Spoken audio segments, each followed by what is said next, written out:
व्यासपीठ का आपको सुनना है। ये इतना परिश्रम काय के लिए, इतनी सब व्यवस्था की गई सुनने के लिए, तो सुनो ध्यान से। क्या बता रहा था मैं? हाँ, एक संत थे वृंदावन के, वो अपने ठाकुर जी को छोड़ के कहीं नहीं जाते थे। पर एक बार एक भक्त ने बहुत प्रार्थना की, संत के भी मन में ऐसी भावना आ गई कि अब ये मेरे साथ जो सेवक रहता है ये भी सेवा सीख गया है, तो अपने ठाकुर जी की सेवा 2 दिन के लिए इसको दे जाता हूं, मैं हो आता हूं कहीं। सेवक से बोल के गए, सुनो हम 2 दिन के लिए जा रहे हैं, बढ़िया से सेवा करना ठाकुर जी की, और लौट करके आएंगे, अगर ठाकुर जी की सेवा हमको बढ़िया दिखी तो हम तुमको उपहार देंगे। सेवक बोला फिर ठीक है, फिर तो बढ़िया से सेवा करूंगा इस बार। अब महात्मा तो चले गए, सेवक ने क्या किया, अब उसके हो गए ठाकुर जी। उसने बढ़िया पानी में सरफ घोल करके और लेकर के ठाकुर जी रगड़ दिए पूरे ऊपर से नीचे, सरफ से नवा दिए। और इतना ही नहीं, बर्तन मांजने वाला जो मांजना होता उससे मांझ और दिए ठाकुर जी। एक घर में मैंने भी ऐसी सेवा देखी थी।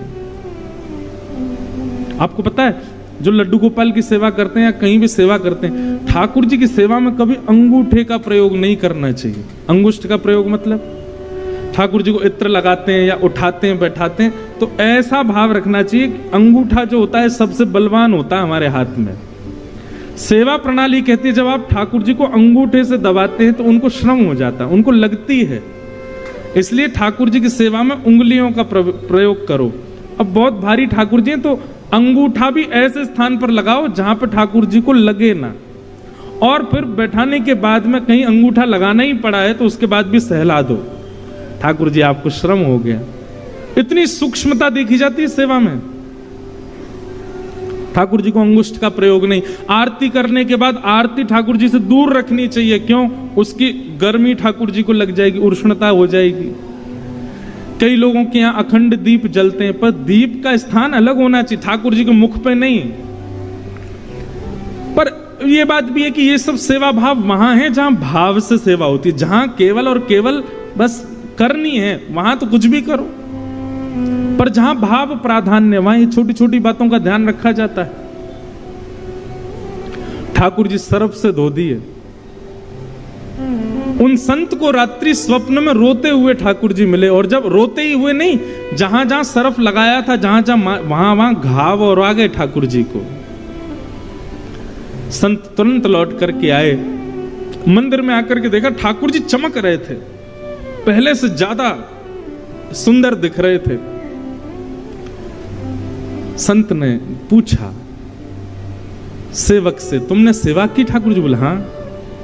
सही सही बताना क्या किया? बोले आप वो मत पूछो, ये बताओ ठाकुर जी बढ़िया लग रहे हैं ना? बोले ठाकुर जी बढ़िया लग रहे हैं, लेकिन बताओ तुमने क्या किया?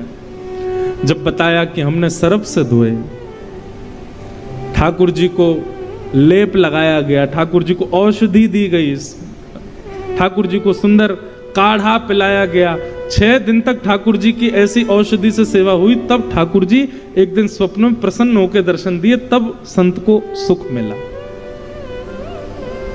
चैतन्य, ठाकुर जी चैतन्य है, जड़ नहीं है। उनके प्रति जड़त्व की भावना नहीं रखनी चाहिए,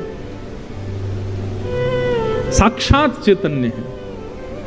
और यदि कोई व्यक्ति चैतन्य मान लेता है अपने ठाकुर जी को, चैतन्य मानते ही फिर वो कुछ ना भी करे चलेगा, बस उसकी चैतन्य बुद्धि ही उसका कल्याण कर देगी। वो ठाकुर जी के प्रति चैतन्य भाव है। चैतन्य भाव आएगा तो सेवा सिखानी नहीं पड़ेगी, सेवा अपने आप करोगे आप। घर में पुत्र जन्म लेता है, बताना नहीं पड़ता कि उसको दूध पिलाओ, बताना नहीं पड़ता उसके कपड़े बदलो, बताना नहीं पड़ता गीला हो गया है चेंज करो। पुत्र घर में आता है तो अपने आप मां को लगता है अब इसको भूख लगी होगी, अब इसको ये लगा होगा, अब इसके ये भाव। ऐसी ही सेवा होती है। ठाकुर जी को चैतन्य मानो, ठाकुर जी जड़ नहीं है,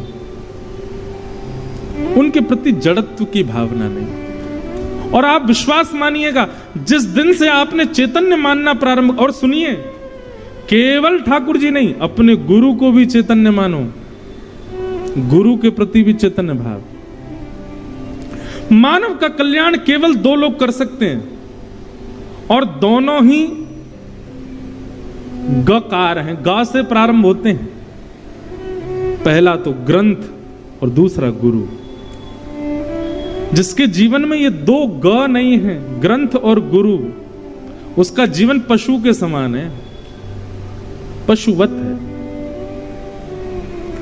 या तो ग्रंथ को स्थान दीजिए जीवन में, लेकिन एक बात और सुनिएगा, केवल ग्रंथ को स्थान दिया, गुरु को स्थान नहीं दिया तो भी कहीं ना कहीं फिसल जाओगे। ग्रंथ गुरु दोनों जीवन में चाहिए। अब गुरु जीवन में चाहिए इसका मतलब